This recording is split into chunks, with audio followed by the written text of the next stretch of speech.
Еуразиялық экономикалық одақ отандық өнімнің үлкен нарыққа шығуына мүмкіндік ашады. Сондықтан Алматы облысындағы ірі кәсіпорындар инновациялық технологияларды енгізіп, өндірістік қарқындарын 2-3 есеге арттырды. Солардың бірі Еңбекшіқазақ ауданындағы көкөніс өңдейтін зауыт. Өдемелі индустриалды инновациялық бағдарлама бойынша салынған зауыт Ресейге қызанақ томаты мен алма шырынын үздіксіз экспорттап келеді.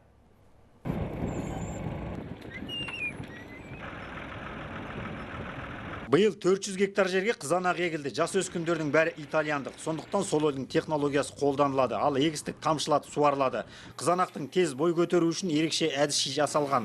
Жас көшетті топыраққа отырғыза соң түрлі минералдарға байытып алады. Жылы айларда тамырланған жас өскіндер көтерілген соң алқапқа егіледі. Это вещество сверху вермикулит. Вермикулит деген нәрсе жас көшеттің тез өсуі мен қорек алмасуына және оның тез түзілуіне көмектеседі. Бұл технология қызанақтың тез өсуіне және өнімділіктің жоғары болуына әсер етеді. Жас көшет жылдам сабақтанса, оның шығыны да аз болады. Жаңа технологияның арқасында өнімнің көлемі 5 есеге артқан. Мәселен, былтыр 1 гектардан 80 центнер қызанақ жиналған. Ал соңғы 4 жылда жиналған өнім 100% зауыттың өзінде өңделеді.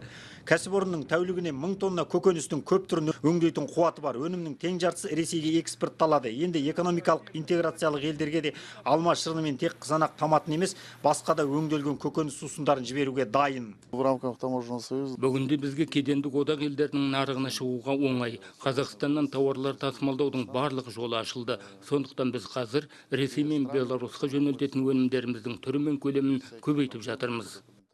Сұранысқа сай ұсыныс, сондықтан кәсіпорында ауқымын кеңейтіп келеді. Биыл тағы бір өндірістік жүйе іске қоспақ. Нәтижесінде өнімнің көлемі мен түрі көбеймек. Завод планирует. Зауыттың құрамында жаңа цех салынып жатыр. Онда темір қалбырларда қызанақ томаты шығарылады. Онда 850, 400, 250 граммдық қалбырлар болады.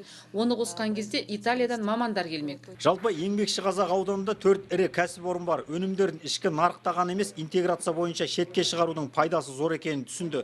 Сондықтан өндірісті біртіндеп инновациялық жолға қойып жатыр. Олжас Керейхан, Қуаныш Түргенбаев, Алматы облысынан.